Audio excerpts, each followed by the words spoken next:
नन्ही परी और इच्छाओं का जादुई दीपक। बहुत समय पहले की बात है। नैना नाम की एक प्यारी और नटखट बच्ची एक छोटे से गांव में रहती थी। उसे सपनों की दुनिया में खो जाना बहुत पसंद था। हर रात वो आकाश में चमकते तारों को देखती और सोचती, काश मेरे पास भी कोई जादू होता। एक दिन जब वो गांव के पास बने पुराने जंगल में खेल रही थी, तो उसे झाड़ियों के बीच कुछ चमकता हुआ दिखाई दिया। जब उसने नजदीक जाकर देखा तो वहां एक सुंदर सुनहरी रंग का दीपक पड़ा था। वो दीपक बहुत खास लग रहा था, मानो किसी जादुई दुनिया से आया हो। नैना ने उत्सुकता से दीपक उठाया और उसे हल्के से रगड़ा। अचानक धीमी रोशनी में एक नन्ही परी प्रकट हुई।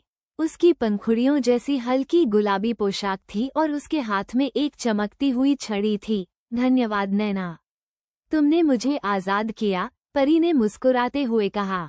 नैना आश्चर्य से उसे देखती रह गई और धीरे धीरे पूछा, क्या तुम सच में एक जादुई परी हो? परी ने हंसते हुए जवाब दिया, हाँ, और मैं तुम्हें 3 इच्छाएं पूरी करने का वरदान देती हूँ। ये सुनकर नैना खुशी से उछल पड़ी। उसने जल्दी से सोचना शुरू किया कि उसे क्या मांगना चाहिए। नैना की माँ बहुत मेहनत करती थीं, लेकिन कभी कभी बहुत थक जाती थीं। इसलिए नैना ने अपनी पहली इच्छा मांगी, मैं चाहती हूँ कि मेरी माँ हमेशा खुश और स्वस्थ रहें। परी ने अपनी जादू की छड़ी घुमाई और एक सुनहरी रोशनी नैना की माँ के ऊपर छा गई। अब उनकी थकान हमेशा के लिए दूर हो गई और उनके चेहरे पर हमेशा मुस्कान रहने लगी। नैना को जानवरों से बहुत प्यार था। वो चाहती थी कि कोई भी जानवर भूखा न रहे। उसने अपनी दूसरी इच्छा मांगी, मैं चाहती हूँ कि दुनिया के सभी जानवरों को भरपेट खाना मिले और कोई उन्हें तकलीफ न दे। जादू की छड़ी फिर चमकी और अब सारे जानवर खुशहाल रहने लगे। गांव के पालतू और जंगल के जानवरों को खाने की कोई कमी नहीं रही। अब बारी थी आखिरी इच्छा की। नैना बहुत सोच में पड़ गई। वो चाहती थी कि यह इच्छा बहुत खास हो। फिर उसे समझ आया कि जादू से ज्यादा जरूरी है मेहनत, प्यार और सच्चाई। इसलिए उसने परी से कहा, मैं चाहती हूँ कि हर इंसान अपने दिल की अच्छाई को पहचाने और खुद मेहनत से अपने सपने पूरे करे। परी यह सुनकर बहुत खुश हुई। उसने कहा, तुमने बहुत प्यारी इच्छा मांगी नैना।